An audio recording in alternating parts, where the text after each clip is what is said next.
Good morning, okay. 8:34. Happy Wednesday to you. You know, tonight is an exciting time. Yes. There is a game to be played, and it's amongst superior athletes that that come throughout the Lake Norman community. The Harbor Hippos. They're playing tonight at Huntersville Athletic Park. 7 p.m. is, I think, the start time of the game. Yes, tonight, 7. And there's going to be a nonprofit that will be featured there. 210 Collective, 210collective.org is their website. Heidi, the founder and executive director, joins us this morning. Heidi, how are you? I'm great. Thanks for having me on today. Absolutely. Thank you for coming. 210 Collective. You got to give us a story. First off, 210 Collective. What does the name mean? Let's start with that. Okay, good question. So 210 comes from a Bible verse in Ephesians 2:10 that says, "We are God's workmanship, created for good works." And so at 210 Collective, we believe that everybody was created in the image of God and that we are created for purposeful good work.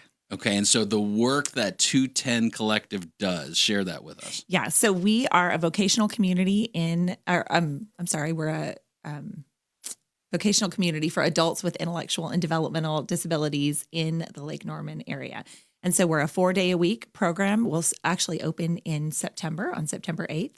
And our individuals will come and create products that we will sell, really beautiful handmade products that we're going to sell within the Lake Norman area, specifically in the Davidson area. Now, intellectual development, that's a broad range. Yes, that is a huge range. That's a broad range. So is there some type of, for lack of a better word, like spectrum that you guys kind of work in as far as people and individuals? No, not really. In fact, what we really are excited about is that we're going to be a program that can accommodate lots of different abilities, lots of different families, and lots of different, we call our participants citizens. We believe that they are, like, that speaks to their engagement and participation in our community. And so we have space for a lot of different citizens in our community. So and so for your background, how did you were in medical, and so is that a broad enough term to say you were in medical in some way, shape, or form, and then transitioned to nonprofit? How did that come about for you? Yeah, so I'm a pediatric occupational therapist, and I have worked in occupational therapy for 27 years. A lot of my time has been with early intervention, and then later in my career, I moved into the schools, and I started working with high schoolers and fell in love with high schoolers. I love their excitement and hope for what's next. And so, but one thing we just realized was that there's really no place for them after high school, and there are limited opportunities for them after high school.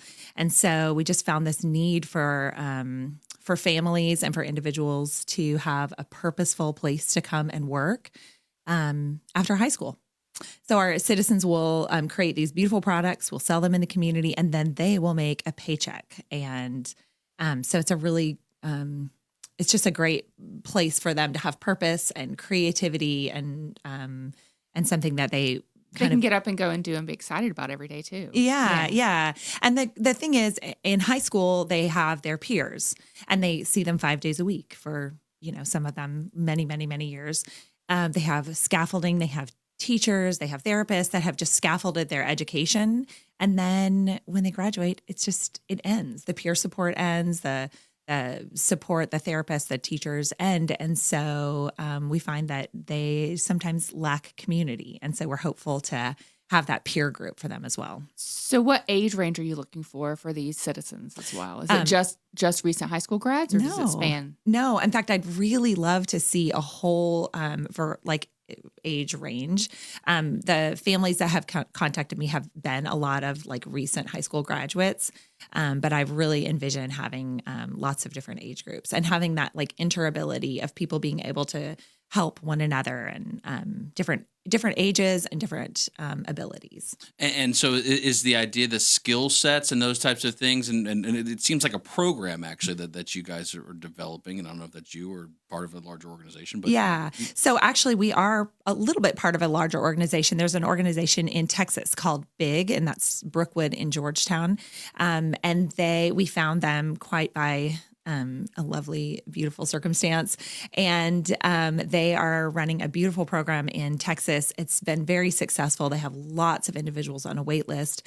And they realized in 2020 that there was an opportunity for them to start having replications of what they're doing, because people were moving to Texas to get their loved ones into this program. And so they started a replication arm of their organization. And so we applied for a replication, and we are the 11th replication in the nation. Wow, that's amazing. Yeah. What would you say your passion is? Is it just people in general? And like you seem so kind and patient type person. You have that aura about you. Let's ask my family.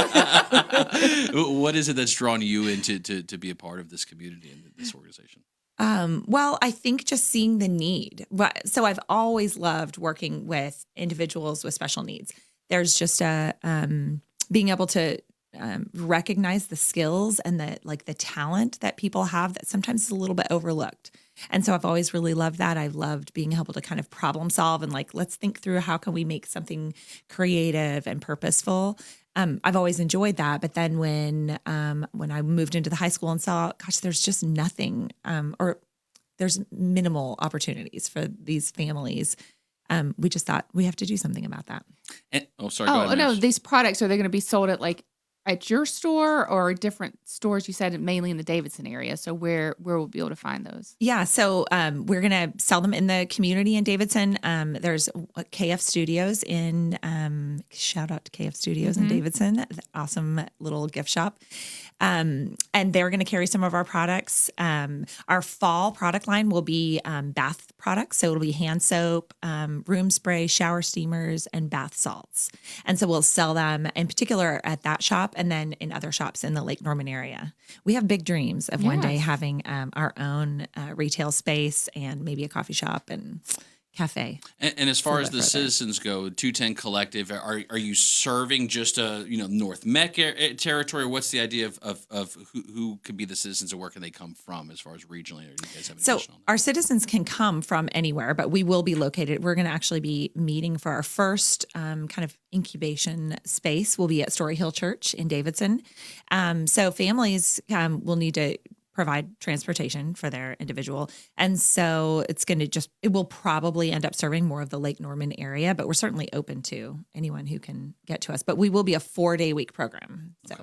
We're talking with Heidi. She's the founder and executive director of 210 Collective. 210collective.org is the website. Also, I'm on Instagram at 210 Collective LKN. And tonight you're going to be at the Harbor Hippos game as well. And yes, we'd love for you to come and join us. If you go to our website or our Instagram, there's a link that you can buy tickets through. And of course, some of the proceeds will go to our mission.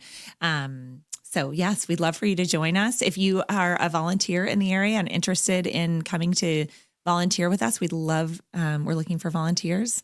Of course, we need lots of donors. And so please come visit our website and you can sign up for all the things there. It's an opportunity to come out and support 210 Collective. So if someone was to volunteer as well with the organization, what would that look like? And where are you guys setting up for volunteers to be able to do with the program? Yeah, so we would really love regular volunteers that we can count on. So like a Thursday from 9 to 11 or and that way people get a chance to get to know our citizens. There's consistency, something that our citizens can count on, and then just a relationship that people build.